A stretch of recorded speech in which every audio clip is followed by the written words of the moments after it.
যুবকেরা এই আহ্বান চতুর্দিকে আসছে, আল্লাহর আহ্বানে সাড়া দিয়ে প্রয়োজনে বুকের তাজা রক্ত দিয়ে ময়দানে ঝাঁপিয়ে পড়ার জন্য কে কে তৈরি আছো?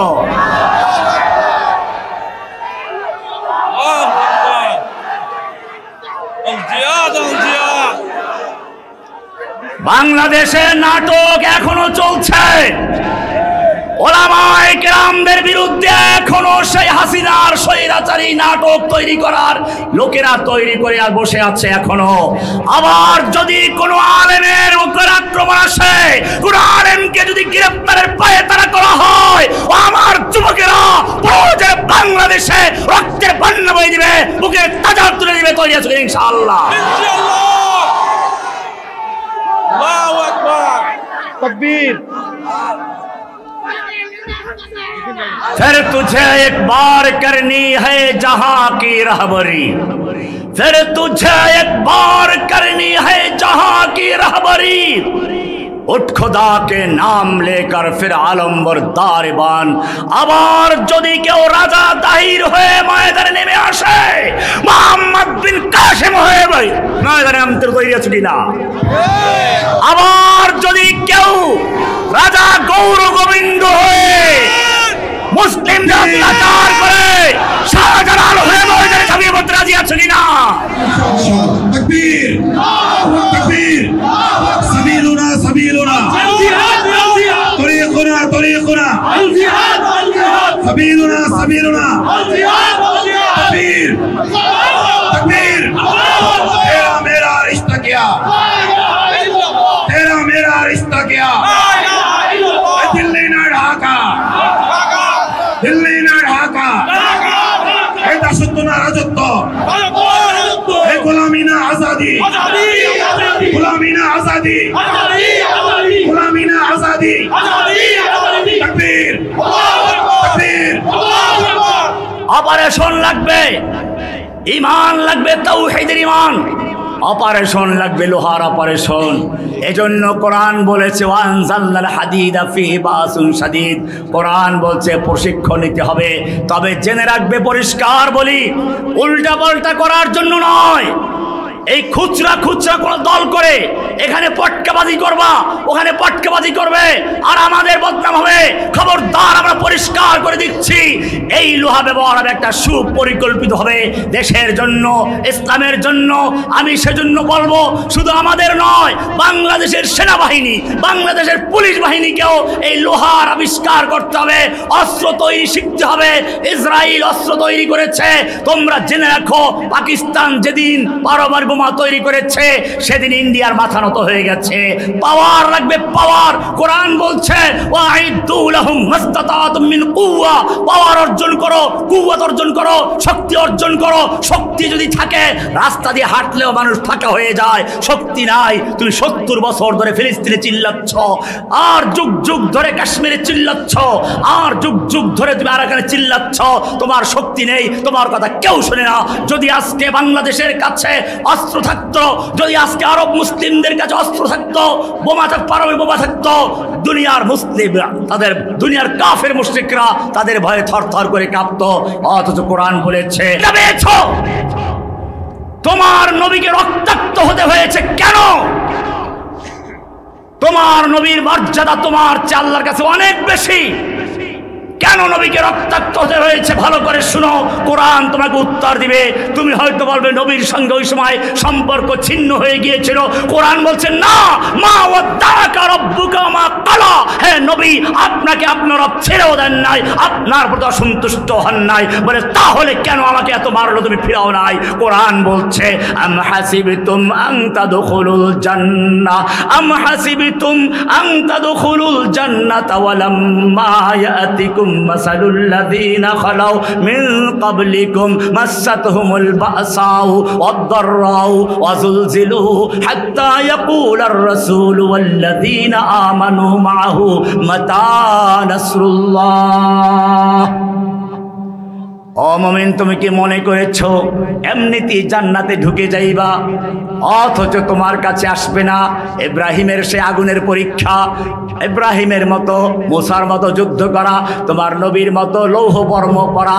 আম হাসিবতুম আন তাদখুলুল জান্নাতা ওয়ালাম্মা ইয়াতিকুম মাসালুল লাযিনা খালাউ মিন ক্বাবলিকুম মাসাতুহুমুল বাসাউ ওয়াদ-দাররাউ ওয়া যুলজিলু হাত্তা ইয়াকুলার রাসূল ওয়াল্লাযিনা আমানু মা, এমনকি স্বয়ং রাসূল এবং তার সঙ্গীরা বলতে বাধ্য হলেন মাতা নাসরুল্লাহ, আল্লাহর সাহায্য আর কবে আসবে?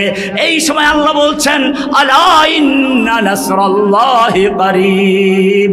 ও মুসলমান, তুমি কেবল সাহাবীদের জীবনী পড়ো, একটু চিন্তা করে দেখো, মক্কার থেকে হিজরত করে মদিনায় চলে গেছেন, বাড়ি নাই, ঘর নাই, স্ত্রী সন্তান সব ত্যাগ করে চলে গেছে মক্কা থেকে মদিনায়। আর মদিনা লোকদেরকেও দেখো কি সুন্দর, তারা নিজেদের বাড়ি ঘরগুলো ছেড়ে দিয়েছে। এমনকি কোন সাহাবী তার বন্ধু সাহাবীকে, মুহাজির সাহাবীকে আল্লাহ নবী ভাই বানিয়ে দিয়েছেন, একজন মুহাজির একজন আনসার ভাই ভাই বানিয়ে দিয়েছেন। আল্লাহ রাব্বুল আলামিন এমন সুন্দর সম্পর্ক করে দিয়েছেন। ওই মদিনার সাহাবীদের ইতিহাস পড়ো, মদিনার সাহাবীরা এবারে ডেকে বলল দেখো ভাই, আল্লাহর নবী তোমাকে আমার ভাই বানিয়ে দিয়েছেন, আমার দুটো বাগান আছে, একটা তোমাকে দিয়ে দিলাম, আমার দুটো স্ত্রী আছে, যেই স্ত্রী তোমার পছন্দ হয় আমি তালাক দিয়ে দিব, তুমি বিয়ে করে নিবে।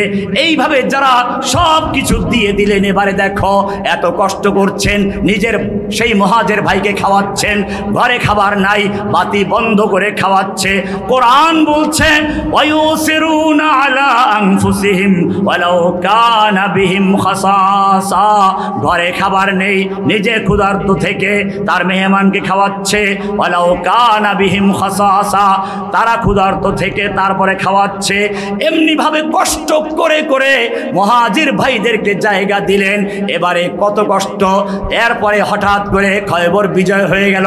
খয়বর বিজয়ের পরে প্রচুর টাকা পয়সা আসলো, উট আসলো, গরু আসলো, ছাগল আসলো, ভেড়া আসলো, দুম্বা আসলো, গম আসলো, ভুট্টা আসলো, খেজুর আসলো, খাবারের কোনো অভাব নেই।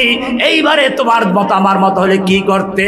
রোহিঙ্গাদেরকে একটু আশ্রয় দিয়েছো, কয়েকদিন পর কষ্ট লাগে, কেন এরা যায় না, এরা আমাদের জায়গা দখল করেছে, ফিলিস্তিনিরা কেন আমাদের সিরিয়ায় স্থান নিল, কেন মিশরে জায়গা দখল করে আছে, কষ্ট হচ্ছে। ও মুসলমান, ভালো করে শুনে রেখো, যদি সত্যিকার অর্থে ইসলাম কায়েম করতে চাও, আল্লাহর নবী এবারে খয়বরের সম্পত্তি হাতে পেলেন। এবারে দেখুন আনসারদের কি অবস্থা। তারা গিয়ে বলেন নাই আমরা স্থান দিয়েছি, আমরা ঘর দিয়েছি, জমি দিয়েছি, জায়গা দিয়েছি, আমাদের হকটা আগে। কিন্তু না, কোরআন বলছে কি সুন্দর কথা, গনিমতের মাল হাতে চলে এসেছে।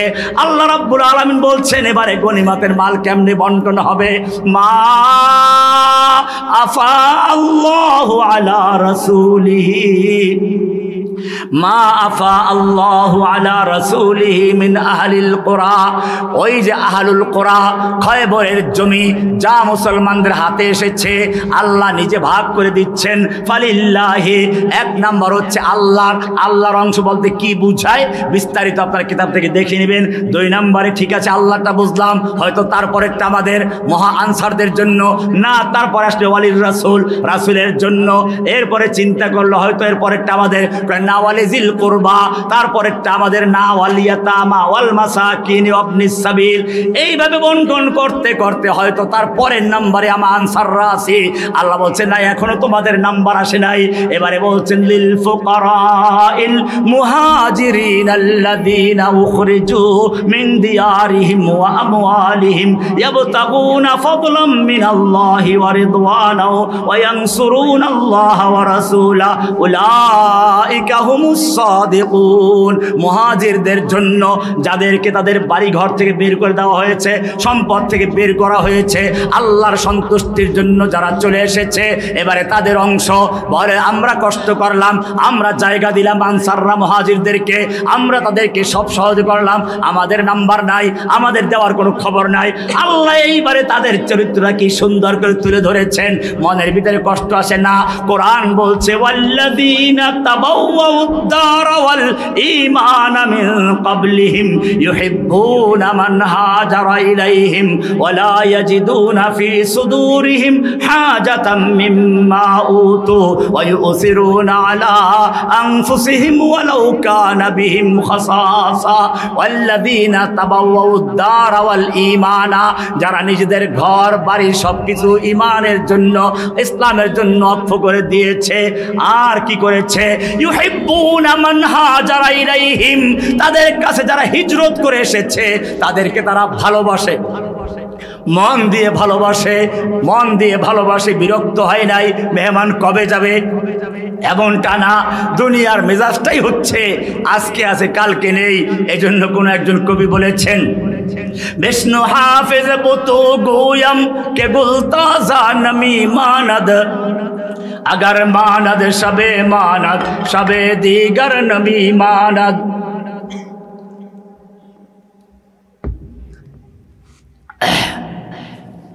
আল্লাহ রাব্বুল আলামিন আনসারদের সম্পর্কে কি সুন্দর কথা বলেছেন খেয়াল করুন ইউহিব্বুনা মান হাজারা ইলাইহিম তাদের কাছে যারা হিজরত করে এসেছে তাদেরকে তারা ভালোবাসে অন্তর দিয়ে মোহাব্বত করে বিরক্ত হয় নাই ওয়ালা ইয়াজিদুনা ফি সুদুরিহিম হাজাতাম মিম্মা উতু অন্তরের যিনি মালিক তিনি সার্টিফাই করছেন তাদের অন্তরের মধ্যে কোনো রকম সংকীর্ণতা নাই কোনো রকমের ঈর্ষা নাই কোনো রকমের বিরক্তি নাই ওয়ায়ুসিরুনা আলা আনফুসিহিম তারা নিজের উপর অন্যকে প্রাধান্য দেয় ওয়ালাউ কানা বিহিম খাসাসা যদিও তারা নিজেরা ক্ষুধার্ত থাকে ওয়ামাইয়ুকা শুহা নাফসিহি যাদের মনের ভিতরে কোনো কৃপণতা নাই মনের ভিতরে কোনো রকম এরকম সংকীর্ণতা নাই কোনো কৃপণতা নাই মালের প্রতি লোভ নাই আল্লাহ বলছেন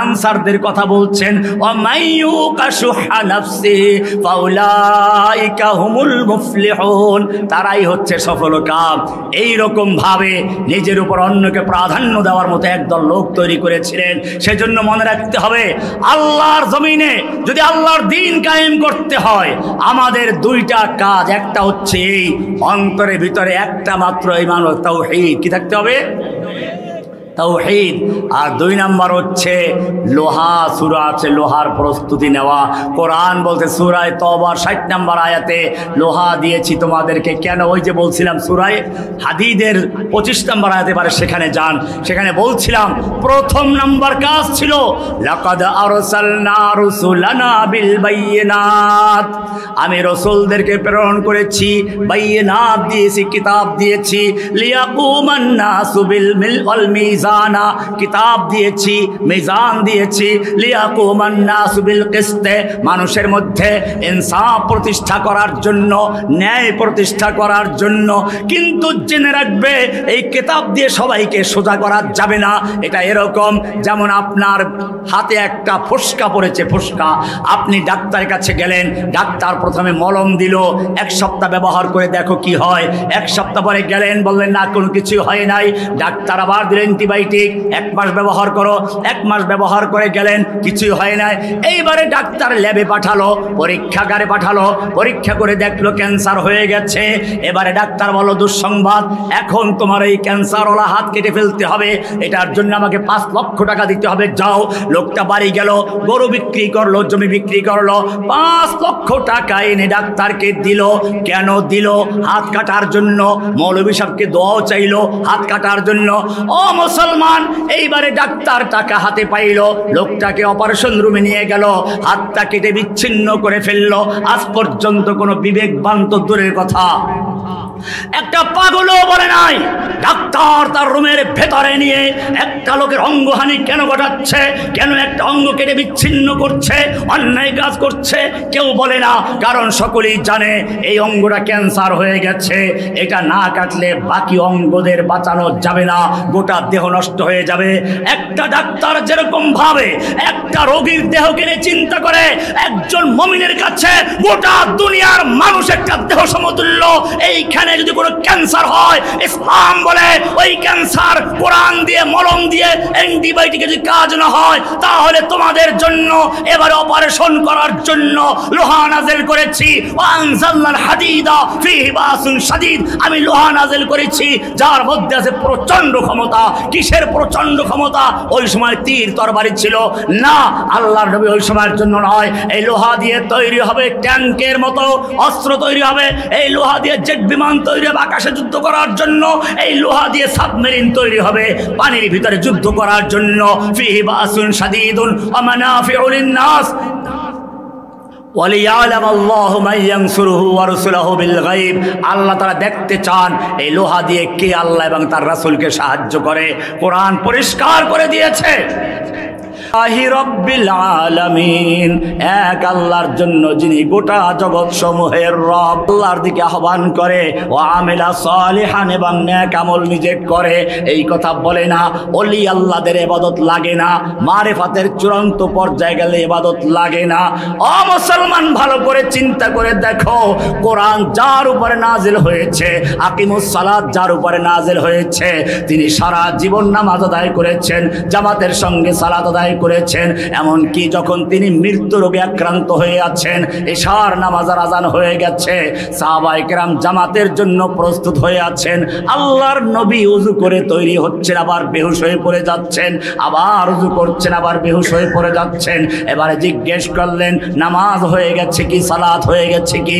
সাহাবায়ে কেরাম বললেন না, ইয়ান্তাজিরুনাকা ইয়া রাসূলুল্লাহ, হে আল্লাহর নবী আজান হয়ে গেছে আপনার জন্য, সব অপেক্ষায় দাঁড়িয়ে আছে জামাতের জন্য, আপনার ইমামতিতে নামাজ পড়ার জন্য সবাই অপেক্ষমান আছে। আল্লাহর নবী বললেন মুরু আবা বকরিন ইউসাল্লি বিন নাস, আবু বকরকে বলো সেই জন্য লোকদের ইমামতি শুরু করে দেয়। আল্লাহর নবীর নির্দেশ পেয়ে সাহাবায়ে কেরাম আবু বকরের নেতৃত্বে ইমামতিতে নামাজে দাঁড়িয়ে গেলেন। আল্লাহর নবী একটু সুস্থতা বোধ করলেন, দুজন সাহাবীকে ডাকলেন, এক পাশে আলী আর এক পাশে বেলাল। দুইজন সাহাবীর কাঁধে ভর দিয়ে আল্লাহর নবী এশার নামাজের জামাতে যাচ্ছেন। হাদিসের কিতাব খুলে দেখো, আল্লাহর সাহাবীরা বলেন, আল্লাহর নবীর সাহাবীরা বর্ণনা করছেন, ওয়ারিজিলাহু তাখুত্তান বিল আরদে, আল্লাহর নবী যখন অসুস্থ অবস্থায় দুজন সাহাবীর কাঁধে ভর দিয়ে মসজিদে যাচ্ছিলেন, রিজলাহু তাখুত্তান বিল আরদে, আল্লাহর নবীর পা দুটো জমিনের সঙ্গে হেঁচড়ে হেঁচড়ে যাচ্ছিল। যেই নবীর আগের পিছের সমস্ত গুনাহ ক্ষমা করা ছিল, কোরআন পরিষ্কার করে বলেছে লিয়াগফিরা লাকাল্লাহু মা তাকদ্দামা মিন যামবিকা মা তাআখারা, হে নবী আল্লাহ আপনার আগের পিছের সমস্ত গুনাহ ক্ষমা করে দিয়েছেন। সেই নবী মৃত্যুর আক্রান্ত অবস্থায়ও দুজন সাহাবীর কাঁধে ভর দিয়ে মসজিদে গেছেন। এরপরে যদি কোনো ওলি নামধারী, কোনো বুজুর্গ নামধারী, কোনো মারিফাত নামধারী, কোনো আশিক রাসূল নামধারী ব্যক্তি বলে মারিফাতের চূড়ান্ত পর্যায়ে গেলে ইবাদত লাগে না, সেগুলো আল্লাহর ওলিরা শয়তানের ওলি। কারে শয়তান মিকুনি নামত ওলি, কারে শয়তান মিকুনি নামত ওলি, গর ওলি নস্তলানত বর ওলি, শয়তানের কাজ করে আর নাম দেয় আল্লাহর ওলি। এই সমস্ত ওলি ওলি ঠিক আছে, তবে আল্লাহর ওলি না, শয়তানের ওলি। কার ওলি? সুতরাং খেয়াল রাখবেন, কোরআন শর্ত আরোপ করেছে, ওয়ামান আহসানু কাওলাম মিম্মান দাআ ইলাল্লাহ, যে ব্যক্তি মানুষকে আল্লাহর দিকে আহ্বান করে, ওয়া আমিলা সালিহান, এবং নিজে নেক আমল করে, আমল করতে হবে। এরপরে সে পরিচয় দেয়, অকালা ইন্নানি মিনাল মুসলিমিন, আমি একজন মুসলিম, আমি একজন, পরিচয় দেয় আমি একজন কি। এবারে সামনে চলো, আল্লাহ রাব্বুল আলামিন বলছেন শুধু মুসলিম পরিচয় দিলেই চলবে না, এই পরিচয় নিয়ে মরতে হবে, মরণ পর্যন্ত এই পরিচয় ধরে রাখতে হবে। কোরআন বলছে ইয়া আইয়ুহাল্লাযীনা আমানুত্তাকুল্লাহ, ইয়া আইয়ুহাল্লাযীনা আমানুত্তাকুল্লাহা হাক্কা তুকাতিহি ওয়া লা তামুতুন্না ইল্লা ওয়া আনতুম মুসলিমুন, খবরদার আল্লাহকে ভয় করো এবং মৃত্যু যেন মুসলিম অবস্থায় ছাড়া অন্য কোনো অবস্থায় মৃত্যু না হয়। ধর্মনিরপেক্ষতা না, সেকুলার না, ইহুদি না, খ্রিস্টান না, সব কিছু বর্জন করে তুমি যেন মুসলিম অবস্থায় মৃত্যুবরণ করতে করতে পারো, জেনে রাখবে তোমার পূর্বপুরুষ ইব্রাহিম আলাইহিস সালাম মুসলিম ছিলেন। কোরআন বলছে মা কানা ইব্রাহিমু ইহুদিয়ান ওয়ালা নাসরানিয়ান ওয়ালাকিন কানা হানিফাম মুসলিমা। তোমাদের পিতা ইব্রাহিম ইহুদিও ছিলেন না, নাসারাও ছিলেন না, ওয়ালাকিন কানা হানিফাম মুসলিমা, তিনি পিওর মুসলিম ছিলেন, নির্ভেজাল মুসলিম ছিলেন, কোনো ভেজাল ছিল না। একমাত্র কার ইবাদত করতেন? কি পরিষ্কার করে বলেছেন ইন্নী ওয়াজ্জাহাতু ওয়াজহিয়া লিল্লাযী, এই চন্দ্র আমার রব নয়, সূর্য আমার রব নয়, এই সমস্ত তারকা আমার রব নয়, সব কিছু বর্জন করছি, এই সৃষ্টি আমার কোনো রব হতে পারে না। ইন্নী ওয়াজ্জাহাতু ওয়াজহিয়া, আমি আমার চেহারা মুতাওয়াজ্জহ করলাম কার দিকে? লিল্লাযী ফাতারাস সামাওয়াতি ওয়াল আরদা, ওই মহান জাতের দিকে, মহান আল্লাহর দিকে, যিনি আসমান এবং জমিন সৃষ্টি করেছেন। হানিফান, শুধু তার দিকে মুতাওয়াজ্জহ হলাম, অন্যরাও আছে তা না। হানিফান, সব কিছু বর্জন করে শুধু এক আল্লাহর দিকে মুতাওয়াজ্জহ হলাম। ওমা আনা মিনাল মুশরিকিন, আমি আল্লাহর সঙ্গে কাউকে শরীক করছি না। মসজিদে মানবো এক আল্লাহর হুকুম, মন্দিরে আবার আরেক আল্লাহর হুকুম, মসজিদে এক আল্লাহর হুকুম, ব্যাংকে আবার আরেক আল্লাহর হুকুম, মসজিদে এক আল্লাহর হুকুম, আদালতে আরেক আল্লাহর হুকুম। ওমা আনা মিনাল মুশরিকিন, না আমি সব জায়গায় মুসলিম, মসজিদেও মুসলিম, ব্যাংকেও মুসলিম, আদালতেও মুসলিম, সব জায়গায় হুকুম মানবো কার?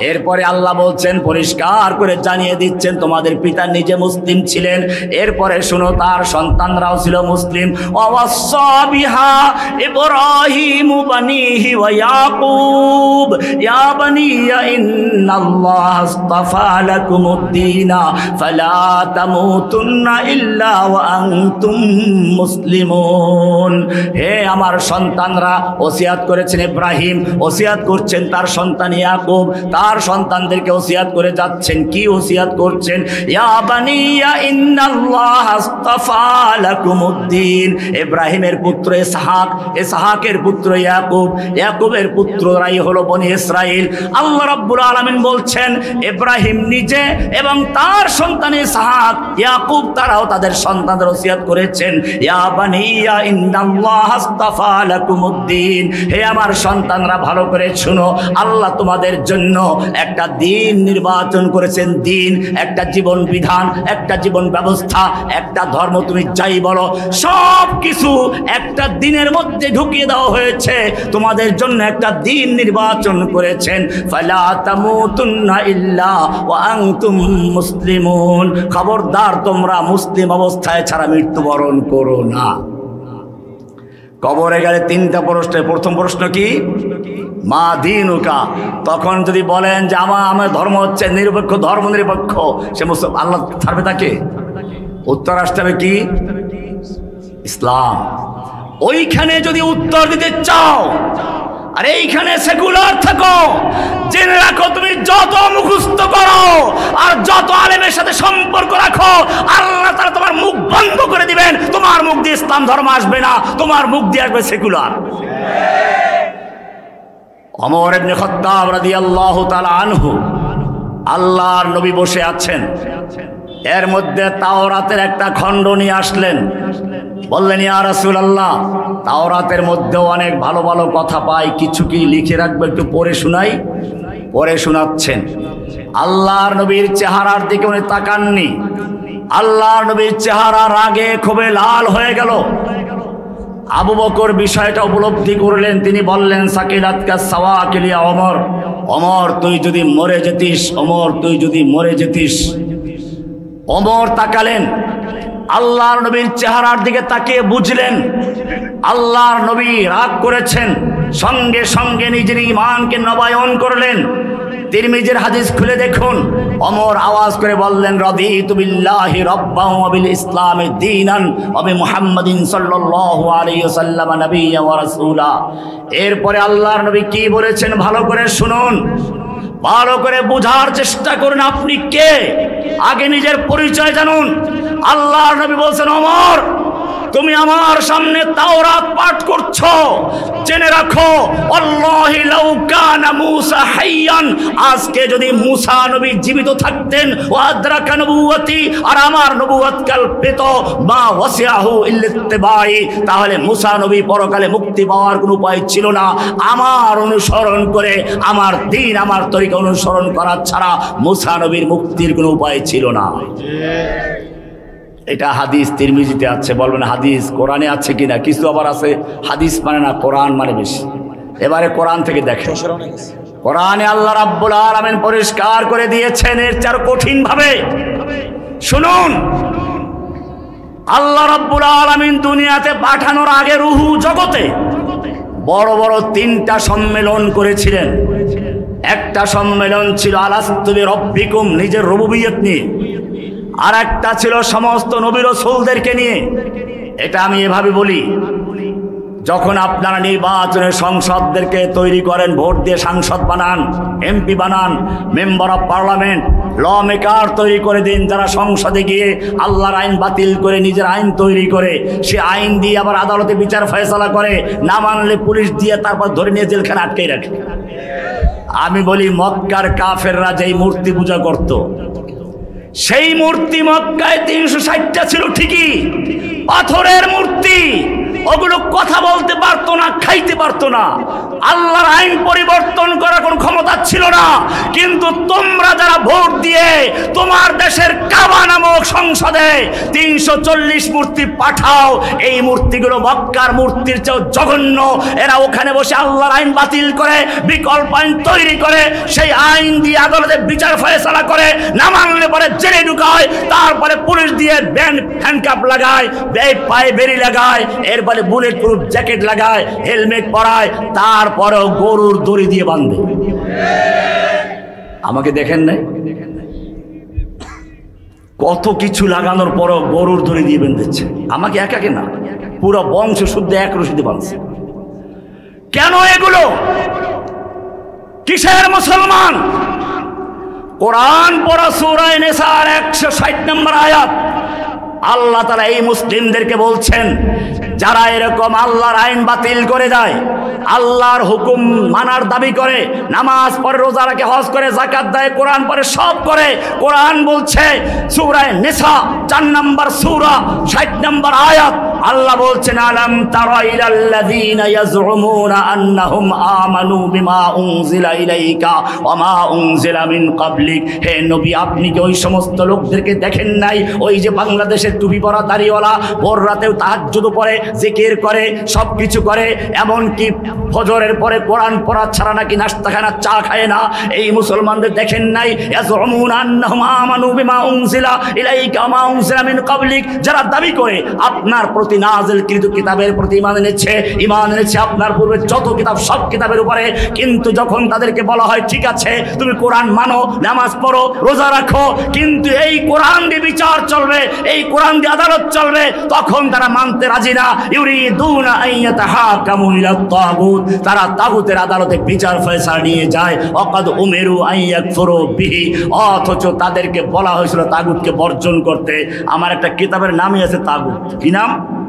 এই যে এটা পুরোটা তাগুত। কত প্রকার তাগুত, বড় বড় তাগুতগুলো কি কি, বিস্তারিত আলোচনা এখানে আছে। আল্লাহ বলছেন ওয়াকাদ উমিরু আইয়াকফুরু বিহি, তাদেরকে বলা হয়েছিল তাগুতকে বর্জন করতে, কিন্তু তারা তাগুতকে বর্জন না করে তাগুতের আদালতে বিচার ফয়সালা নিয়ে যায়। ওরা শয়তানের খপ্পরে পড়ে, ইউরিদুশ শাইতানু আইয়ুদিল্লাহুম দালালাম বাঈদা। এই কথা বলি আল্লাহ ক্ষান্ত করেন নাই। এরপরে আল্লাহ রাব্বুল আলামিন 61 নম্বরে বলছেন, ওয়া ইযা কিলা লাহুম তাআলাউ ইলা, আয়াত বের করেন নইলে বড় মনে করবে আছে কিনা। সূরা নিসা 4 নম্বর 61 নম্বর আয়াত, وَإِذَا قِيلَ لَهُمْ تَعَالَوْا إِلَى مَا أَنزَلَ اللَّهُ وَإِلَى الرَّسُولِ, যখন এই লোকগুলোকে বলে আসো, তাআলাও, আসো, কোথায় আসো? ইলা মা আনজালাল্লাহু, আল্লাহ যা নাজিল করেছেন সেই কিতাবের দিকে আসো।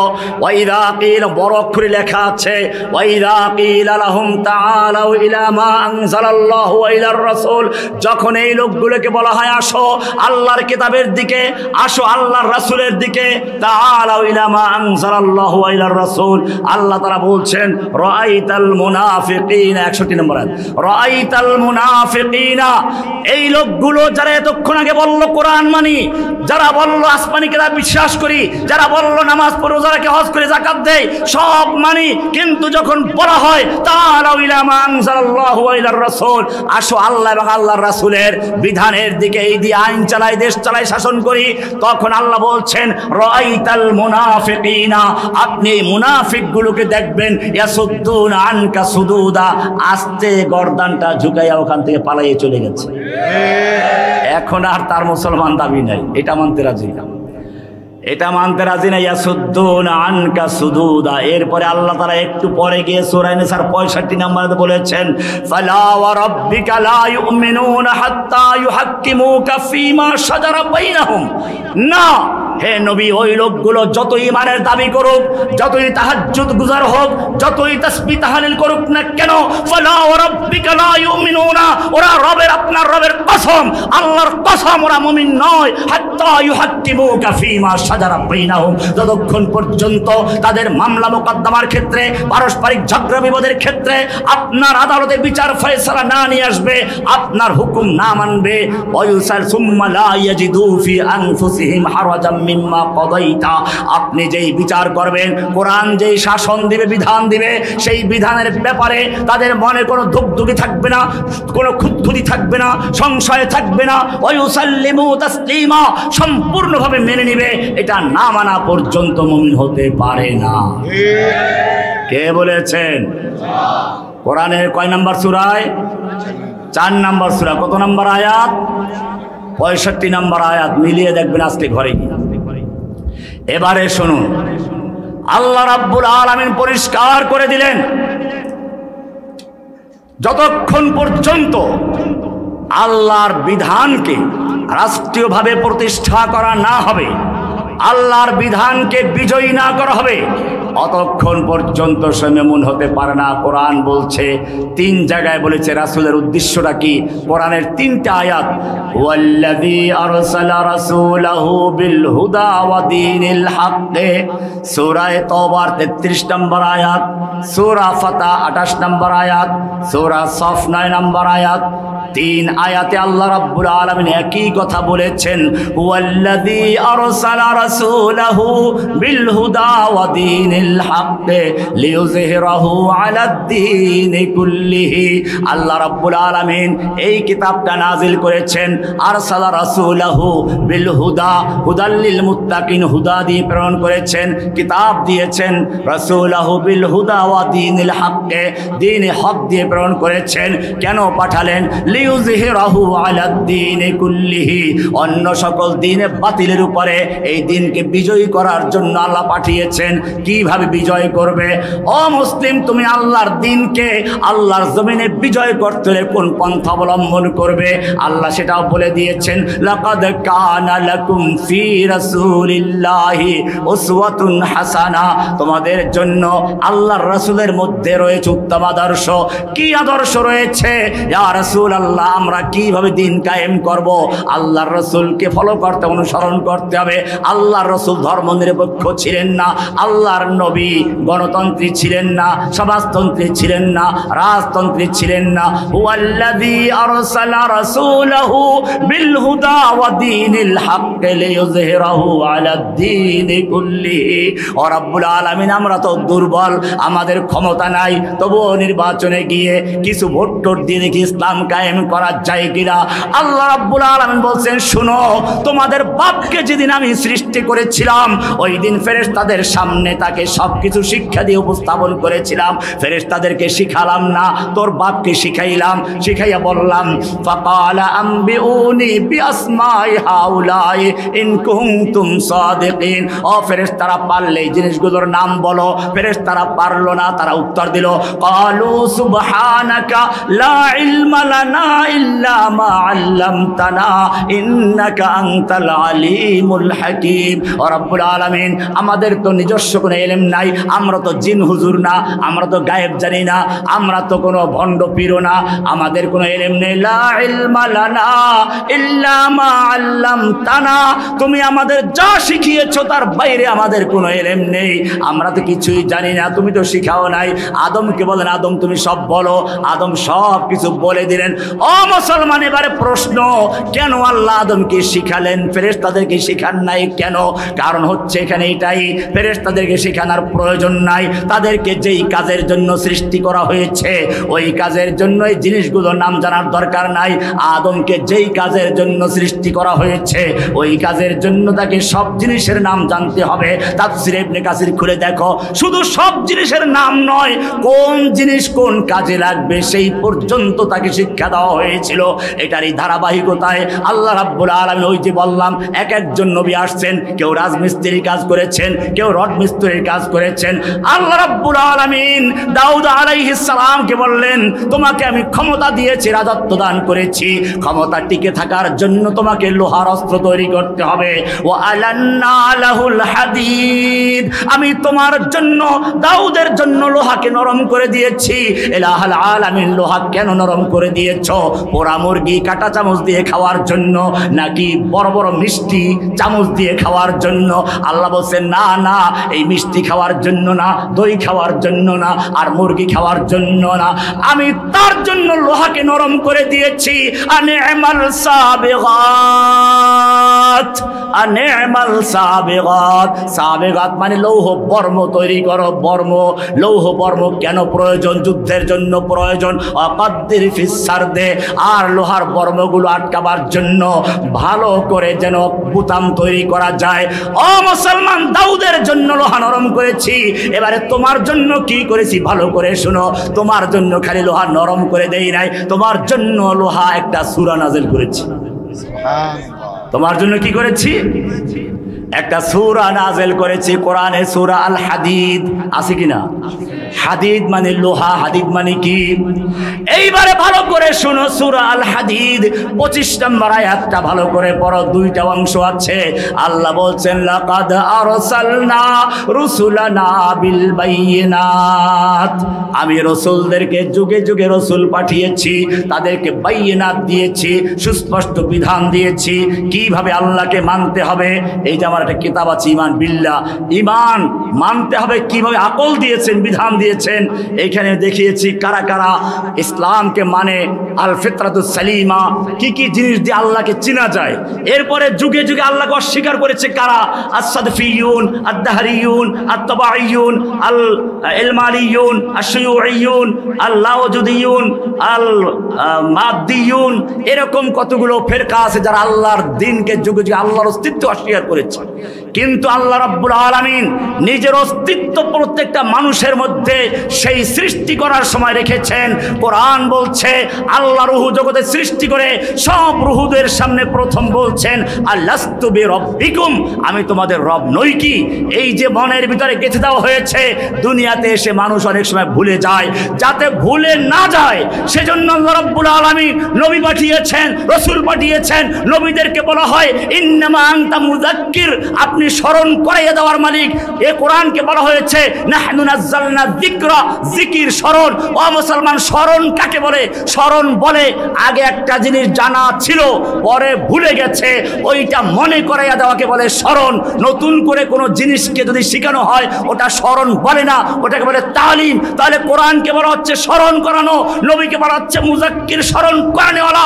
কেন? আল্লাহর পরিচয় তোমার অন্তরের মধ্যে আগের থেকে লেখা আছে।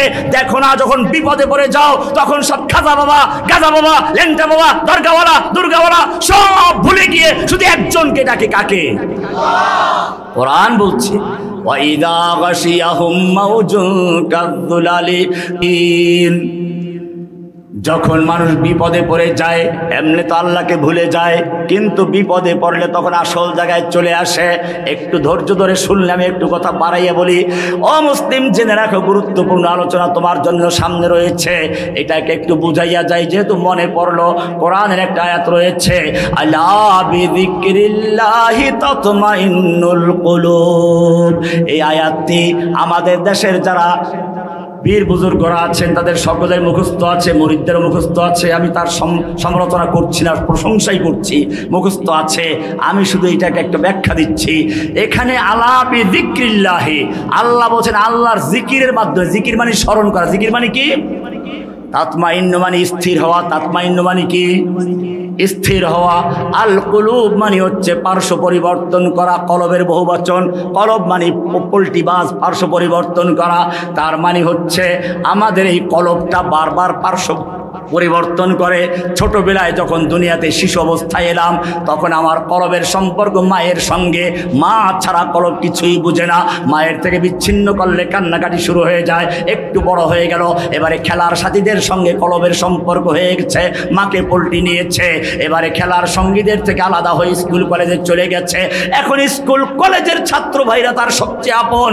ছাত্রদের সঙ্গে সবসময় সময় কাটে, ওদের কাছে না গেলে মন ভালো লাগে না। কলবের সম্পর্ক এবারে ছাত্র ভাইদের সঙ্গে।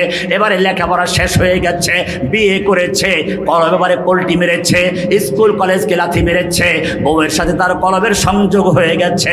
কিছুদিন পরে বাচ্চা হলো, স্ত্রীকেও পল্টি মেরেছে, বাচ্চার সঙ্গে কলবের সম্পর্ক হয়ে গেছে। বাচ্চা বড় হয়ে গেছে, এবারে নাতি হয়ে গেছে, এবারে দাদু হয়ে গেছো, বুড়া হয়ে বিছনায় পড়ে গেছ। তোমার কাজ হচ্ছে নাতি পালা। নাতিও বড় হয়ে গেছে, এখন আর তোমার সঙ্গে কেউ সঙ্গ দেওয়ার সময় নেই। বুড়ার কাছে কেউ থাকতে চায় না। এইবারে বুড়াকে কেমনে সেই কি যেন কয় বৃদ্ধাশ্রমে পাঠানো হবে কি করে, এই চিন্তায় থাকে। তখন বুড়া চিন্তা করে, আমার ওই খেলার বেলার ছেলেরাও তো আপন নয়, স্ত্রী আপন নয়, সন্তান আপন নয়। তখন স্মরণ করে ওই শুরুতে যাকে মনের ভিতরে গাথা ছিল, এবারে তার কথা মনে পড়ে। কোরআন বলছে, আলা বিযিকরিল্লাহি তাতমাইন্নুল কুলুব। এখন আল্লাহর স্মরণ আসছে, তাতমাইন্ন স্থির হয়ে গেছে। আল কুলুব মানে পার্শ্ব পরিবর্তন করা, পল্টিবাজ কলব। বারবার পল্টি নিয়ে এখন যখন বৃদ্ধ অবস্থায় পড়ে গেছ, দুনিয়ার কোনো জায়গায় তোমার স্থান নেই। এখন তুমি বিছনায় বসে বসে একজন কি বলো, আপন কে? আলা বিযিকরিল্লাহি তাতমাইন্নুল কুলুব। এটাই হচ্ছে নফসে মুতমাইন্না, আল্লাহর উপর স্থির, আর কোনো কারো দিকে যায় না। খাজা বাবা নাই, গাজা বাবা নাই। এটাই হচ্ছে তোমার সম্পর্ক রবের সাথে। আল্লাহ হচ্ছেন রব, 3 অক্ষরের নাম। তুমি হচ্ছে আব্দ। এটাই তুমি আল্লাহর সঙ্গে অঙ্গীকার করেছো দুনিয়াতে আসার আগে। দুনিয়াতে আসার পরেও তোমাকে বারবার রবের কথা মনে করানো হচ্ছে। ঈমানের পরে সবচেয়ে বড় ইবাদত হচ্ছে সালাত। সালাতে দাঁড়িয়ে তুমি বলছো আলহামদুলিল্লাহি রাব্বিল আলামিন। এবারে রুকুতে গিয়ে বলছো সুবহান রাব্বিল আযীম। রুকুর থেকে সোজা দাঁড়িয়ে বলছো রব্বানা ওয়ালাকাল হামদ। আবার সিজদায় গিয়ে সুবহান রাব্বিল আলা। দাঁড়ানো অবস্থায় রব, রুকুতে গিয়ে রব, রুকুর থেকে সোজা হয়ে রব, সিজদায় গিয়ে রব। আবার যখন তুমি দুনিয়ার থেকে কবরে চলে যাবে, আখিরাতের প্রথম ঘাটিতে চলে যাবে, তখন তোমাকে 3টা প্রশ্ন করা হবে। প্রথম প্রশ্ন, মান রব্বুকা, বলো তোমার রব কে ছিল? কোনো ঘোষক ছিল না, কোনো জননেতা কি জনক ছিল না, কোনো নেতা নেত্রী ছিল। তখন তোমাকে বলতে হবে মান রব্বুকা, কে তোমার রব বলো। এই কারণে যত যুগে যুগে নবীরা এসেছেন, প্রথমে দাওয়াত দিয়েছেন রবের। তুমি মুসা আলাইহিস সালামকে দেখো, ফেরাউনকে গিয়ে দাওয়াত দিয়েছেন রব্বুল আলামিনের প্রতি মানানো। ফেরাউন বলছে আমা রব্বুল আলামিন, ও তোমাদের রবটা আবার কে? আমি তো তোমার রব। এই মুসা, তোকে আমি তো লালন পালন করেছি। রব মানে সে বুঝলো। এই কারণে আমি আমার এই বইতে লিখে দিয়েছি, রব মানে কোনো ইনা। রবের মধ্যে 3টা জিনিস আছে, আল খালকু আল মুলকু আল আমর। খালক, মুলক, আমর। সৃষ্টি করা, মালিকানা, আদেশ জারি করা। এটা সূরায়ে তাহা 50 নম্বর আয়াতে মূসা আলাইহিস সালাম সেই ফিরাউনকে যে উত্তর দিয়েছিলেন সেই উত্তরটা আল্লাহ তাআলা কোট করে দিয়েছেন। কোরআন বলছে আলা রাব্বুনাল্লাযী আতা কুল্লা শাইইন খালকাহু সুম্মা হাদা। ও ফিরাউন, আমি যে রবের দাওয়াত দেই সেই রব তোর মতো কোনো দুর্বল রব নয়। এক সময় ছিল বীর্য, পৃথিবীর যুগে যুগে চলে গেছে, তোর নাম নিশানাও ছিল না। এমনকি যেদিন তুই মায়ের পেটে ঢুকেছিস ওই দিন তোর মায়ও জানে না। কয়েকদিন পরে মা বমি বমি ভাব, ডাক্তারের কাছে গেল, ডাক্তার বলল তোমার পেটের মধ্যে কেউ একজন আসছে। দুনিয়াতে আসলি শিশু অবস্থায় ব্যবহার করছিস, এরপরে একটু বড় হলি, এরপরে বুড়ো হলি, এরপরে কবরে চলে যাবি। ও ফিরাউন, জেনে রাখবি আমি যে রবের দাওয়াত দিচ্ছি সেই রব তোর মতো কোনো দুর্বল নয়। রব্বুনাল্লাযী আতা কুল্লা শাইইন খালকাহু সুম্মা হাদা। আমি যেই রবের দাওয়াত দেই সেই রব হচ্ছেন তিনি যিনি সমস্ত মাখলুকাতকে সৃষ্টি করেছেন। সৃষ্টি করার পরে আবার জীবনের যখন যা প্রয়োজন হাদা জরিয়ায় মাস কি তরফ রাহনুমাই করনা, যখন যা প্রয়োজন সবগুলো নিজের পক্ষ থেকে বুঝে শুনে বন্দোবস্ত করেন। তুমি কি চিন্তা করো না, যখন তুমি তোমার মায়ের পেটে ছিলে, মায়ের পেটে যখন তোমার বডি তৈরি হয়ে গেল, রুহ চলে আসলো, ক্ষুধা লেগে গেছে, খাবারের প্রয়োজন, মায়ের পেটের ভিতরে তোর জন্য খাবার দেওয়ার মতো দুনিয়ার কোনো খাদ্যমন্ত্রীর পক্ষে সম্ভব ছিল না। আল্লাহ রাব্বুল আলামিন যিনি তোমাকে মায়ের পেটে সৃষ্টি করেছেন তিনি তোমার মায়ের মাসিক ঋতুস্রাব বন্ধ করে দিয়ে মায়ের নাভির সঙ্গে সংযোগ দিয়ে বিনা দরখাস্তে বিনা আবেদনে খাওয়ার বন্দোবস্ত করেছেন। কালা রাব্বুনাল্লাযী আতা কুল্লা শাইইন খালকাহু সুম্মা হাদা। ও ফিরাউন, এবারে মায়ের পেটের থেকে বড় হয়ে গেছে বাচ্চা, দুনিয়াতে আসতে হবে। দুনিয়াতে আসলে কি খাবে? দুনিয়াতে আসার পরে যদি দুনিয়াতে এসে নরম খায়, গলায় একটু ঠান্ডা সর্দি লাগতে পারে, ঠান্ডা হলে সর্দি লাগতে পারে, গরম হলে পরে মুখ পুড়ে যেতে পারে, শক্ত হলে গলায় আটকে যেতে পারে। আল্লাহ রাব্বুল আলামিন আবার নিজের রবের পরিচয় দিলেন। মায়ের বুকের ভিতরে এমন একটা শাল দুধ তৈরি করে দিলেন যেই দুধটা একদিকে গরম না আর একদিকে খুব ঠান্ডাও না, হালকা গরম, আবার একেবারে নরম না একেবারে শক্ত না। একদিকে খাবারের কাজ করে আর একদিকে পানির কাজ করে, আর একদিকে দুনিয়াতে আসার পরে যত রোগ জীবাণুর আক্রমণ হবে সমস্ত রোগ জীবাণুর টিকা হিসাবে আল্লাহ রাব্বুল আলামিন মায়ের বুকে শাল দুধ তৈরি করে দিয়েছেন। জোরে বলুন সুবহানাল্লাহ। কালা রাব্বুনাল্লাযী আতা কুল্লা শাইইন খালকাহু সুম্মা হাদা। শুধু এ পর্যন্তই নয়, এবারে দুধ পান করতে করতে বাচ্চা 1.5-2 বছর হয়ে গেছে। এখন শুধু দুধ পান করলে চলবে না, এখন তাকে মুরগির বাচ্চা কবুতরের বাচ্চা খেতে হবে। আল্লাহ রাব্বুল আলামিন আবার তার রবের পরিচয় দিলেন। ওই বাচ্চার মুখের ভিতরে এক একটা করে মুক্তার মতো দাঁত দিয়ে ভরে দিলেন। এবারে বাচ্চা মুরগির বাচ্চা খাচ্ছে, কবুতরের বাচ্চা খাচ্ছে, খিচুড়ি খাচ্ছে, খেতে খেতে আরো বড় হয়ে গেছে। এখন তাকে খাসির মাথা চাবাতে হবে, গরুর হাড্ডি চাবাতে হবে। আল্লাহ রাব্বুল আলামিন আবার নিজের রবের পরিচয় দিলেন। ওই ছোটবেলার ছোট দাঁতগুলো ভেঙে দিয়ে বড় বড় দাঁত দিয়ে মুখটা ভরে দিয়েছেন। কালা রাব্বুনাল্লাযী আতা কুল্লা শাইইন খালকাহু সুম্মা হাদা। ও ফিরাউন, আরো দেখতে চাও? তুমি বলবা ডিমের ভিতরে যে বাচ্চা হয় সেই বাচ্চার খাবার কোত্থেকে আসবে? ও ফিরাউন, তুমি কি চিন্তা করেছ ডিমের ভিতরে 2টা অংশ থাকে, একটা সাদা লাল আর একটা হলুদ কুসুম। হলুদ কুসুম দিয়ে বাচ্চা তৈরি হয়, সাদা লালাটা তার জন্য আগে খাবারের বন্দোবস্ত করা হয়েছে। এবারে মুরগির বাচ্চা কবুতরের বাচ্চা ডিমের ভিতরে ওই খাবার খাচ্ছে, খেতে খেতে তার গুদাম শেষ হয়ে গেছে। এখন কি করবে? আল্লাহ রাব্বুল আলামিন তাকে জানিয়ে দেন তোমার চতুর্পাশে যেই প্রাচীর রয়েছে এইটা কাশিমপুর হাই সিকিউরিটি জেলের প্রাচীর নয়, এটা চীনের প্রাচীর নয়, এটা খুব হালকা। তোমার ঠোঁট দিয়ে চতুর্দিকে ঠোকরাও, ঠোকরাতে ঠোকরাতে চতুর্দিক ভেঙে ফেললো। এবারে বলে মাথা দিয়ে মারো ধাক্কা, ধাক্কা মারতে মারতে ডিমের খোসা ভেঙে বেরিয়ে আসলো। ও ফিরাউন, এবার তুমি যাও, একটা হাঁসের বাচ্চা নাও আর একটা মুরগির বাচ্চা নাও, পানির কাছে চলে যাও। হাঁসের বাচ্চা পানি দেখলে আনন্দে মেতে উঠবে, সাঁতার কাটতে শুরু করবে, তার কোনো ভয় নেই। পক্ষান্তরে মুরগির বাচ্চা পানির ভিতরে নামাও, দেখবে মরতে রাজি, পানিতে নামতে রাজি না। ঠিক কিনা? কে শিক্ষা দিল হাঁসের বাচ্চাকে পানি তোর জন্য উপযুক্ত, আর কে শিক্ষা দিল মুরগির বাচ্চাকে পানি তোর জন্য উপযুক্ত নয়? যিনি শিক্ষা দিয়েছেন তিনি হচ্ছেন কি? আলা রাব্বুনাল্লাযী আ'তা কুল্লা শাইইন খালকাহু সুম্মা হাদা। এবারে বলবেন রব তো চিনলাম, এবারে রবের কাজ কি? রবের হচ্ছে মালিকানা। এই পৃথিবীর সবকিছুর মালিকানা কার? সৃষ্টি করলেন যিনি, মালিক হবেন। আর মালিক হবেন যিনি, আইন দিবেন কি? আর একজনে নাকি?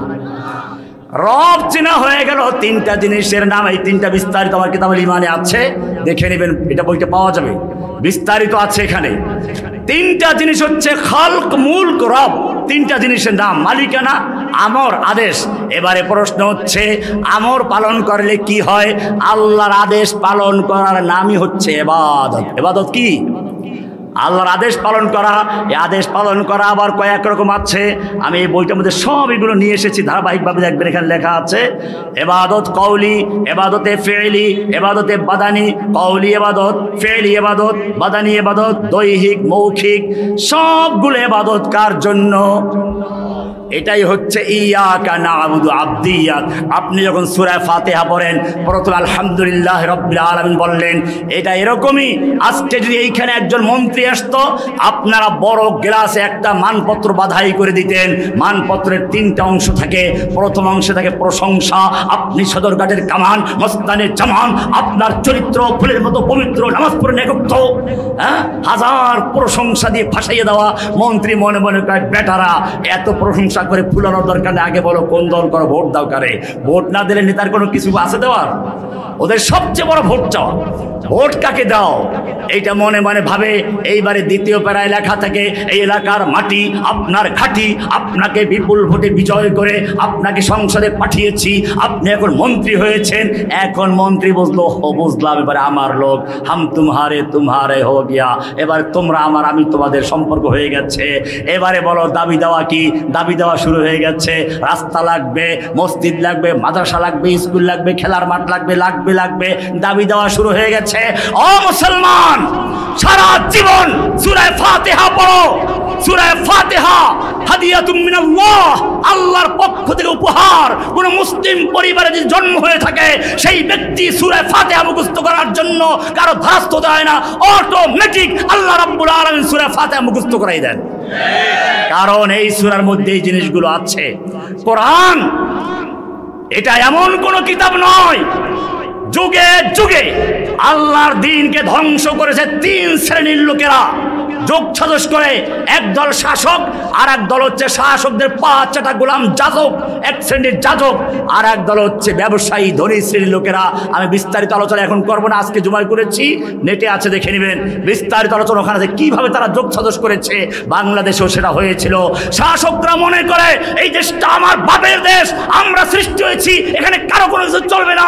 এই জন্য আবার মাঝে মধ্যে কিছু মুফতির ফতোয়া লাগে, সেজন্য কিছু মুফতি 1 লক্ষ মুফতির ফতোয়া দিয়ে তার পক্ষে সমর্থন দিল। কেউ তাকে জান্নাতের টিকিট দিল, আবার কেউ তাকে কওমি জরনি খেতাব দিল। এই হচ্ছে দরবারি আলেমরা। আর 3 নম্বরে যখন এই দুই দল বিপদে পড়ে, তখন দৌড়ে আসে ব্যবসায়ীরা। আপনারা দেখেছেন চীন মৈত্রী সম্মেলন হয়েছিল, ওখানে ব্যবসায়ীরা গিয়ে তখন তাকে বলেছিল বারবার দরকার আপনার সরকার। এইরকম 3টা দল একাত্র হয়ে যুগে যুগে নিজেদেরকে বলেছে অভিজাত শ্রেণী, এলিট শ্রেণী, আর বাকি আপনারা সব হলাম সাধারণ জনগণ। সাধারণ, আপনারা সাধারণ, ওনারা এলিট। কোরআন এই সমস্ত এলিট, কোরআন অভিজাত্য ধ্বংস করে দিয়ে, লাথি মেরে চুরমার করে দিয়ে কোরআন বলছে ইন্না খালাকনাকুম মিন যাকারি ওয়া উনসা ওয়া জাআলনাকুম শুউবান ওয়া কাবাইলা লিতাআরাফু। আমি সব জাত পাত বর্ণ ধর্ম এসব তোমাদের যত বংশ গৌরব ধনী দরিদ্র এই সবগুলো উৎখাত করে আমি তোমাদেরকে সব সমান করে দিয়েছি। আমার কাছে একটা অভিজাত্য আছে, তা হচ্ছে ইন্না আকরামাকুম ইনদাল্লাহি আতকাকুম। তোমাদের মধ্যে সবচেয়ে বড় মুত্তাকি যে, সে আল্লাহর কাছে বড় পরহেজগার, যে সে আল্লাহর কাছে বেশি সম্মানিত, সে অভিজাত্যর অধিকার রাখে। কোরআন এজন্য যাতে করে পুবদের মতো, ব্রাহ্মণদের মতো কোরআনকে কুক্ষিগত করতে না পারে। ব্রাহ্মণ ছাড়া কেউ ধরতে পারবে না। ইহুদিরা তাদের সুন্দুকে ঢুকিয়ে রাখতো লৌহকে।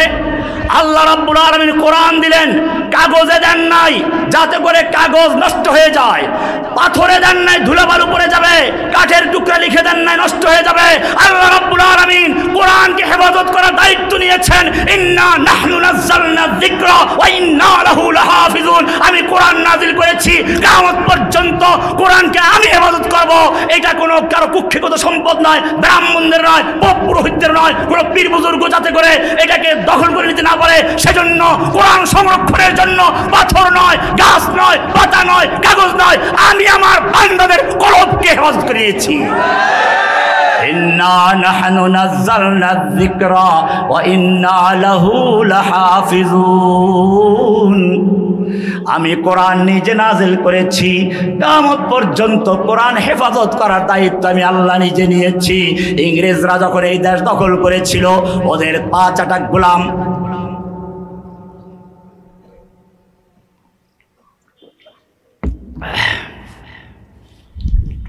দরবারি মৌলবীদেরকে জিজ্ঞেস করলো, এখন যেমন 1 লক্ষ মুফতির ফতোয়া নিয়ে কিতাব লিখেছে, ওই সময় একজন মুফতি ছিল গোলাম আহমদ কাদিয়ানি, সেও কিতাব লিখেছিল 1 লক্ষ মুফতি না, সে তো আরো বেশি লিখেছিল। সে বলছে আমি ইংরেজদের পক্ষে যত কিতাব লিখেছি সেই কিতাবগুলো বহন করতে গেলে 50টা উটের প্রয়োজন। কত বড় দালালি করেছে এই লোকটা, দালালি করলো।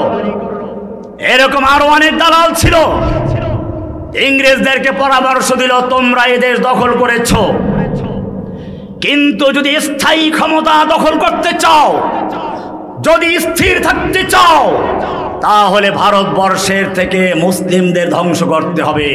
আর মুসলিমদের ধ্বংস করতে হলে তাদের আলেমদেরকে ধ্বংস করতে হবে। আলেমদেরকে ধ্বংস করার আগে কোরআন পুড়িয়ে ফেলতে হবে, মাদ্রাসা বন্ধ করতে হবে, মসজিদ বন্ধ করতে হবে। আপনারা জানেন তখন ভারতে প্রায় 80,000 মাদ্রাসা বন্ধ করে দেওয়া, পুড়িয়ে দেওয়া হয়। 3 লক্ষ কোরআনে কারিমকে দিল্লি শাহী মসজিদের সামনে একত্র করে পুড়িয়ে দেওয়া হয়। আলেম ওলামাদেরকে জীবন্ত অবস্থায় ঘোড়ার ভিতর উটের শুকুরের চামড়ার ভিতরে ঢুকিয়ে উঠে ঘোড়ার পায়ের সঙ্গে বেঁধে দৌড়ানো হয়। ওলামায়ে কেরামদেরকে দিল্লির প্রত্যেকটা রাস্তার গাছে গাছের সঙ্গে ফাঁসি দিয়ে ঝুলিয়ে রাখা হয়, যাতে করে সবাই দেখে ভয় পেয়ে যায়। এইভাবে আলেম ওলামা নির্যাতন করা হলো, মাদ্রাসা বন্ধ করে দেওয়া হলো, মসজিদগুলোকে ঘোড়া রাস্তা বানানো হলো। এরপরেও ইংরেজ বিরোধী আন্দোলন বন্ধ হওয়া দূরের কথা, ভারতবর্ষ জুড়ে পুরো গোটা ভারতে ইংরেজ বিরোধী আন্দোলন দাবানলের মতো জ্বলে উঠলো। তখন ইংরেজ সরকার আবার সেই দালালদেরকে ডেকে বলল, তোমাদের পরামর্শ অনুযায়ী মাদ্রাসা বন্ধ করেছি, মসজিদ বন্ধ করেছি, আলেমদেরকে হত্যা করেছি, মসজিদ কোরআনগুলো পুড়িয়ে দিয়েছি, বলো কেন এখন ইংরেজ বিরোধী আন্দোলন দাবানলের মতো জ্বলে উঠছে? কোত্থেকে আসছে এগুলো? কেন কোরআন ধ্বংস করা যাচ্ছে না? তখন এই নেমক হারামেরা নেমক হালাল করার জন্য ইংরেজদের সামনে কতগুলো মাদ্রাসার ছেলেদেরকে ধরে নিয়ে হাজির করে বলল, তোমরা যেই কোরআন পুড়িয়েছ ওটা কাগজের কোরআন পুড়িয়েছ, যেই মাদ্রাসা বন্ধ করেছ ইটের আর কাঠের মাদ্রাসা বন্ধ করেছ, কিন্তু জেনে রাখবে এই যে বাচ্চাগুলো দেখতে পাচ্ছ, প্রত্যেকটা বাচ্চার কলমের ভিতরে কোরআন সংরক্ষিত আছে, কিয়ামত পর্যন্ত কোরআনকে ধ্বংস করতে পারবে না। ইন্না নাহনু নাযালনা যিকরা ওয়া ইন্না লাহু লাহাফিজুন। হেফাজত করার মালিক কে? তোমাকে সূরা ফাতিহাটা সবাইকে আল্লাহ মুখস্থ করিয়ে দিয়েছেন। তুমি যদি মুসলিম ঘরে জন্ম হয়ে থাকো, তুমি পারলে বলো সূরা ফাতিহাটা কবে মুখস্থ করেছো? বলতে পারবে না। কারণ হচ্ছে এই সূরাটা আল্লাহ নিজ দায়িত্বে সবাইকে মুখস্থ করাইয়া দেন। জোরে বলুন সুবহানাল্লাহ। এই সূরার মধ্যে 3টা অংশ আছে।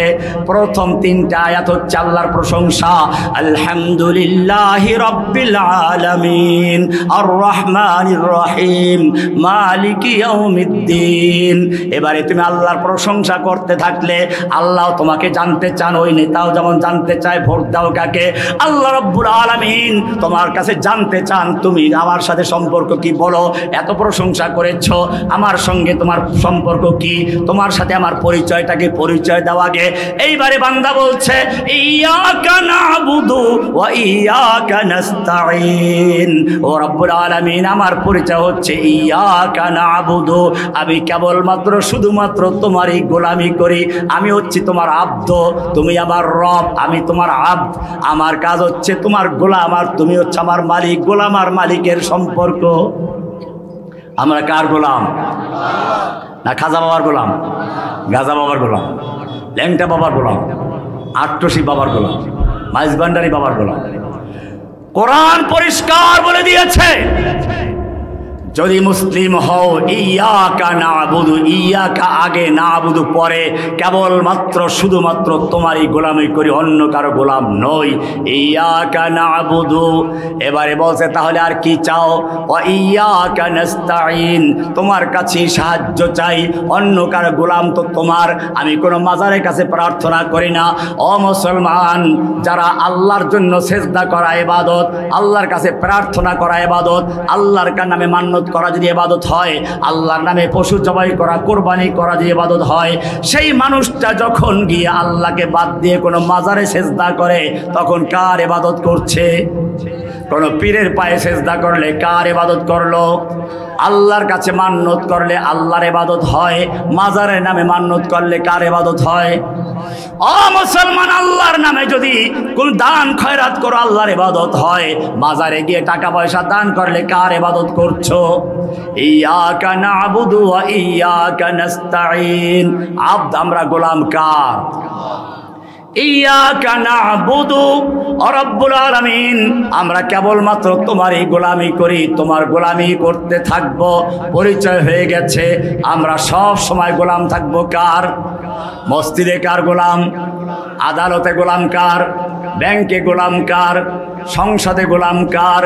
সব জায়গায় গোলাম। ইয়াকা নাবুদু ওয়া রাব্বুল আলামিন, আমরা কেবলমাত্র তোমারই গোলাম। কোরআন পরিষ্কার করে দিয়েছে, এই কোরআন গোলামি করতে হবে সব জায়গাতে। ইহদিনাস সিরাতাল মুস্তাকিম, বলো কি সাহায্য করতে পারি? ওই যে রাস্তা, দুনিয়াতেও রাস্তা চায়, আল্লাহর কাছেও রাস্তা চাইলো, সিরাতে মুস্তাকিম। আল্লাহ তোমাকে পাওয়ার জন্য সঠিক রাস্তা, সরল রাস্তাটা আমরা চাই, যেই রাস্তায় কোনো বক্রতা নাই। আল্লাহর নবী নিজে সোজা একটা দাগ দিলেন, সোজা দাগ, এরপরে ডানে বামে অনেকগুলো দাগ দিলেন, তারপরে বললেন, এই মাঝখানে থেকে হাত রেখে বলেন হাদা সাবিলুল্লাহ, এটা হচ্ছে আল্লাহর রাস্তা। আর এই যে ডানের রাস্তা, বামের রাস্তা, এগুলো শয়তানের রাস্তা। আলা কুল্লি সাবিলিম মিনহা শাইতান, প্রত্যেকটা রাস্তার মুখে মুখে এক একটা শয়তান বসে আছে। যখনই কোনো ব্যক্তি সিরাতে মুস্তাকিমে চলতে চায়, তখনই ওই শয়তান বলে এই রাস্তায় ঢোকো, ওই রাস্তায় ঢোকো, এক এক রাস্তায় ঢুকিয়ে দিতে চায়। ও মুসলমান, ভালো করে জেনে রাখো, আল্লাহ রাব্বুল আলামিন এই কোরআন দিয়েছেন, কোরআন দিয়ে শাসন করার জন্য, কোরআনের রাজ কায়েম করার জন্য। নবী এই কোরআনকে প্রতিষ্ঠা করার জন্য কাজ করেছেন। তোমার চেয়ে তোমার নবীর রক্ত অনেক মূল্যবান ছিল, তোমার চেয়ে তোমার নবীর চেহারা অনেক সুন্দর ছিল, তোমার চেয়ে তোমার নবীর তাহাজ্জুদ অনেক বেশি ছিল।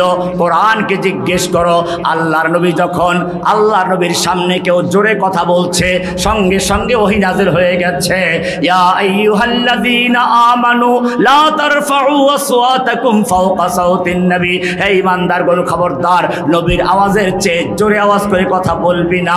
এমনটা যদি করিস, আন তাহবাতা আমালুকুম, তোদের জীবনের সমস্ত আমল বরবাদ হয়ে যাবে, টের পাবি না। নবীর এত মূল্য, নবীর চেয়ে জোরে কথা বললে আল্লাহ ওহী নাযিল করে দেন। আরো সামনে চলো, আল্লাহর নবী কোরআন মুখস্থ করছেন, ঠোঁট নাড়াচাড়া করছেন, কষ্ট করছেন, সঙ্গে সঙ্গে আল্লাহ রাব্বুল আলামিন জিবরাইলকে বললেন, যাও কোরআনকে নবীকে গিয়ে বলো, লা তুহাররিক বিহি লিসানাকা লিতাজালা বি, ইন্না আলাইনা জামাআহু ওয়া কুরআনা। হে নবী, কোরআনকে দ্রুত মুখস্থ করার জন্য ঠোঁট নাড়াচাড়া করবেন না, আপনার কষ্ট করার প্রয়োজন নেই। ইন্না আলাইনা জামাআহু ওয়া কুরআনা, গোটা কোরআনকে নূর বানিয়ে আপনার সিনায় জমা করে দেওয়ার দায়িত্ব আমি আল্লাহ নিজে গ্রহণ করেছি। ও মুসলমান, আরো চিন্তা করে দেখো, নবী তাহাজ্জুদ পড়তে উঠবেন, আল্লাহ কি সুন্দর করে বলছেন, ইয়া আইয়ুহাল মুজাম্মিল কুমিল লাইলা ইল্লা কালিলা, ও মুজাম্মিল তুমি রাত্রি জাগরণ করো, তবে কিছুক্ষণ ঘুমাও। কতক্ষণ ঘুমাবো? সারা রাত্রে ইবাদত করার প্রয়োজন নেই। নিসফাহু আও ইনকুস মিনহু কালিলা, অর্ধেক রাত্র বা তার চেয়ে একটু বেশি বা তার চেয়ে একটু কম। তার মানে হচ্ছে, তুমি যেমন সারা রাত্রে ইবাদত করলে খুশি হও, আমি আল্লাহ তোমাকে কিছুক্ষণ ঘুমন্ত দেখলেও খুশি হয়ে যায়। যে সুবহানাল্লাহ। শুধু এ পর্যন্তই না, নবী বারবার আকাশ দিয়ে তাকাচ্ছেন। মদিনায় যাওয়ার পরে মনে চায় কিবলাটা মক্কায় হোক। আল্লাহ রাব্বুল আলামিন বলছেন, قد نرى تقلب وجهك في السماء فلنولينك قبلة ترضاها فول وجهك شطر المسجد الحرام। ও নবী, আমি বুঝতে পেরেছি আপনি বারবার আসমান তাকাচ্ছেন, ওহী নাযিল হয় কিনা কিবলা পরিবর্তনের। যান, আপনাকে আমি সন্তুষ্ট করলাম। ওয়ালা সাউফা ইউতিকা রাব্বুকা ফাতারদা। আপনি কষ্ট পেয়েছেন, আপনার স্ত্রী মারা গেছে, আপনার চাচাও মারা গেছে, এখন আর কথা বলার মতো কেউ নেই, মক্কা অসহায় হয়ে পড়েছেন। ও জিবরাইল, যাও আমার নবীকে ডেকে আনো। আল্লাহর নবী এখন তার খাদিজার মতো স্ত্রী মারা গেছে, আবু তালেবের মতো চাচাটাও মারা গেছে একই বছরে। এখন গল্প করার কেউ নেই, কথা বলার কেউ নেই, যাও ডেকে নিয়ে আসো। আমি তার সঙ্গে সরাসরি কথা বলছি। সুবহানাল্লাযী আসরা বিআবদিহি লাইলাম মিনাল মাসজিদিল হারাম ইলাল মাসজিদিল আকসা। ডেকে নিয়ে গেলেন আল্লাহর কাছে, কত কাছে গেছেন। সুম্মা দানা ফাতাদাল্লা ফাকানা কাবা কাউসাইনি আও আদনা ফাআওহা ইলা আবদিহি মা আওহা। নবীকে কেউ বলছে, মিথ্যা বলে বলছেন না, মা ইয়ান্তিকু আনিল হাওয়া ইন হুয়া ইল্লা ওয়াহয়ুন ইউহা। আমার নবী বানাইয়া কথা বলেন না। ওয়ালাউ তাকাফফালা আলাইনা বাদাল আকাবিল। আমার নবী যদি কোনো কথা বানাইয়া বলতেন, লা আখাযনা মিনহু বিল ইয়ামিন, আমি তার ডান হাতটা চেপে ধরতাম। সুম্মা লাকাতানা মিনহুল ওয়াতিন, আমি তার গর্দানের শাহরতটা কেটে ফেলতাম। ফামা মিনকুম মিন আহাদিন আনহু হাজিজিন, কেউ তা ফিরিয়ে রাখতে পারতে না। এবারে নবীর চরিত্র নিয়ে কেউ প্রশ্ন করছে, আল্লাহ বলছেন না, ইন্নাকা লাআলা খুলুকিন আযীম, আপনি মহান চরিত্র অধিকারী। নবীকে কেউ পাগল বলছে, কোরআন প্রতিবাদ করে বলছে, ওমা আনতা বিনি'মাতি রাব্বিকা বিমাজনুন, মা আনতা বিনি'মাতি রাব্বিকা বিমাজনুন, আপনি কোনো পাগল নয়। নবীকে বলছে নির্বংশ পুত্র সন্তান মারা গেছে, কোরআন প্রতিবাদ করে বলছে, ইন্না শানিয়াকা হুয়াল আবতার, আপনি নির্বংশ নয়, যারা আপনাকে নির্বংশ বলেছে ওরাই কিয়ামত পর্যন্ত নির্বংশ হয়ে থাকবে। নবীর নাম নেওয়ার কেউ নেই। কোরআন বলছে, ওয়ারাফানা লাকা যিকরাক, আমি আপনার মর্যাদাকে সমুন্নত করেছি, কিয়ামত পর্যন্ত আপনার নাম যদি কেউ নাও নেয়, আজানের মধ্যে চলতে থাকবে, একামতে চলতে থাকবে, আমার নাম যেখানে আসবে আপনার নাম সেখানে থাকবে।